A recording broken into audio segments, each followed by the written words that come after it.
Assalamualaikum warahmatullahi wabarakatuh. Perkenalkan, nama saya Fadiana Melani. Saya dari kelas H Manajemen. Pada kesempatan kali ini, saya akan membahas tentang wudhu dan sholat, di mana aspek-aspek yang kita ketahui tentang syarat wudhu, rukun wudhu, dan yang membatalkan wudhu, serta mengkaji tentang syarat sholat, rukun sholat, dan hal-hal yang membatalkan sholat, di mana keseluruhan aspek tersebut akan mengkajinya melalui 4 mazhab, yaitu mazhab Hanafi, mazhab Maliki, mazhab Syafi'i, dan mazhab Hambali. Yang pertama yang akan kita bahas yaitu terkait tentang wudhu. Wudhu dibagi menjadi 2, yaitu syarat wajib wudhu dan syarat sah wudhu. Yang pertama kita akan membahas syarat wajib wudhu menurut 4 mazhab. Yang pertama, berakal. Hal ini disetujui oleh keempat mazhab. Yang kedua, balik. Hal ini juga disetujui oleh keempat mazhab. Yang ketiga, Islam. Hal ini disetujui oleh mazhab Hanafi, tetapi tidak disetujui oleh 3 mazhab lainnya, karena dikategorikan menjadi syarat sah wudhu. 4, mampu. Menggunakan air yang suci dan mencukupi. Menurut mazhab Hanafi dan Maliki, orang yang mempunyai air tetapi tidak mencukupi bagi semua anggota meskipun hanya untuk sekali penggunaan, maka ia tidak diwajibkan menurut mazhab diwajibkan. Menurut mazhab Syafi'i dan Hambali, wajib menggunakan air yang tidak mencukupi tersebut. Kemudian ia melakukan tayamum. Kelima, hadas. Keenam, suci dari haid dan nifas. Ketujuh, waktu yang sempit. Selanjutnya, kita akan membahas syarat sah wudhu. Yang pertama, meratakan air yang suci ke atas kulit, yaitu meratakan air ke seluruh anggota yang wajib dibasuh, sehingga tidak ada bagian yang tertinggal. Hal ini disetujui oleh keempat mazhab. Yang kedua, menghilangkan apa saja yang menghalangi air sampai ke anggota wudhu. Hal ini juga disetujui oleh keempat mazhab. Yang ketiga, tidak terdapat perkara yang membatalkan wudhu. Hal ini juga disetujui oleh keempat mazhab. Yang keempat, masuk waktu untuk tayamum. Hal ini tidak terdapat dalam mazhab Hanafi, tetapi terdapat pada mazhab ketiga, mazhab lainnya. Selanjutnya kita akan membahas rukun wudhu menurut keempat mazhab. Keempat mazhab memiliki rukun wudhu yang berbeda. Misalnya, mazhab Hanafi yang hanya memiliki 4 rukun wudhu, mazhab Maliki 7 rukun wudhu, mazhab Syafi'i 6 rukun wudhu, dan yang terakhir mazhab Hambali yaitu 7 rukun wudhu. 1. Mazhab Hanafi ada 4 rukun wudhu, yaitu membasuh wajah, membasuh tangan, mengusap kepala, membasuh kaki.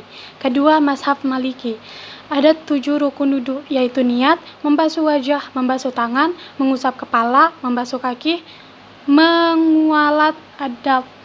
Ketiga, mazhab Syafi'i ada 6 rukun wudhu, niat, membasuh wajah, membasuh tangan, mengusap kepala, membasuh kaki, tertib. 4. Mazhab Hambali ada 7 rukun wudhu, niat, membasuh wajah, membasuh tangan, membasuh kepala, membasuh kaki, tertib, mualat. Selanjutnya, hal-hal yang dapat membatalkan wudhu. 1. Keluar sesuatu lewat 2 lubang kubul atau dubur. Hal ini disetujui oleh keempat mazhab. Kedua, tidur yang bukan dalam posisi tamakun. Hal ini disetujui oleh keempat mazhab. Yang ketiga, hilang akan karena mabuk, tidur atau sakit. Hal ini juga disetujui oleh keempat mazhab. Yang keempat, menyentuh kemaluan dengan telapak tangan. Hal ini tidak disetujui oleh mazhab Hanafi, tetapi disetujui oleh ketiga mazhab lainnya. Kelima, menyentuh kulit lawan jenis yang bukan mahram. Hal ini tidak disetujui oleh mazhab Hanafi, tetapi disetujui oleh ketiga mazhab lainnya.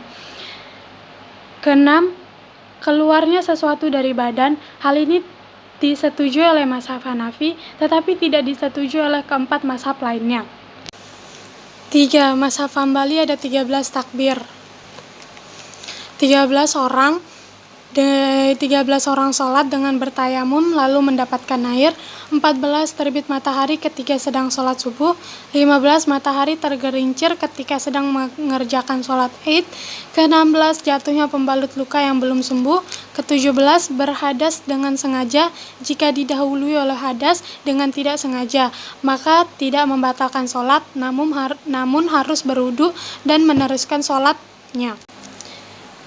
4. Yang membatalkan sholat menurut mazhab Hambali yaitu 1. Banyak bergerak, 2. Karena najis yang tidak dimaafkan, 3. Membelakangi kiblat, 4. Terjadi sesuatu yang membatalkan wudhu, 5. Sengaja membuka aurat, 6. Bersandar dengan kuat tanpa alasan, 7 menambah rukun dengan sengaja, 8 mendahulukan sebagian rukun dengan rukun lainnya dengan sengaja, 9 keliru dalam bacaan yang merubah arti dari bacaan itu pada ia mampu memperbaikinya, 10 berniat memutuskan sholat atau bimbang dalam hal itu, ke-11 ragu-ragu dalam takbiratul ihram, 12 tertawa terbahak-bahak, 13 berbicara baik sengaja atau tidak, ke-14 makmum memberi salam dengan sengaja menhalui imam, ke-15 makan atau minum, ke-16 berdehem tanpa alasan, ke-17 meniup dengan mulut jika keluar suara minimal 2 huruf,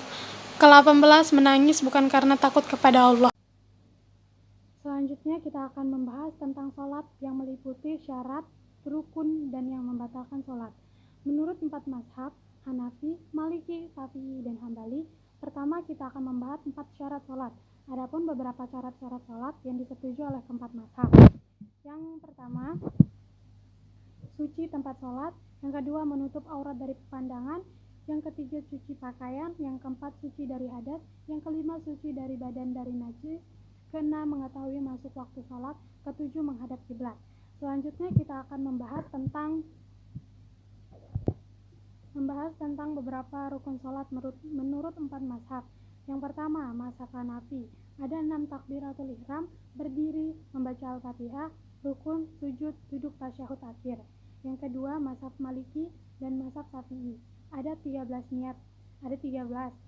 Yang pertama niat, takbiratul ihram, berdiri, membaca Al-Fatihah, rukun, iktidal atau bangun dari ruku sujud, duduk antara 2 sujud, duduk tasyah. Akhir membaca tasyahud akhir, membaca sholawat Nabi dan salam. Tertib. Yang ketiga, mazhab Syafi'i. 1. Karena hadas yang mewajibkan wudu atau mandi. 2. Berbicara secara sengaja. 3. Menangis. 4. Merintih dalam sebagian keadaan. 5. Banyak bergerak. 6. Ragu-ragu dalam niat. 7. Bimbang dalam memutuskan sholat namun tetap meneruskannya. 8. Menukar niat satu sholat fardu dengan sholat fardu yang lain, atau menukar niat dengan sholat sunnah. Dibolehkan jika ia bermaksud hendak menunaikan sholat fardu secara jamaah. 9.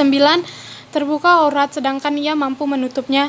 Ke-10. Tidak menutup aurat apabila ia memiliki pakaian. Yang 11. Kena najis yang tidak dimaafkan kalau tidak segera dibuang. 12. Mengulang-ulang takbiratul ihram.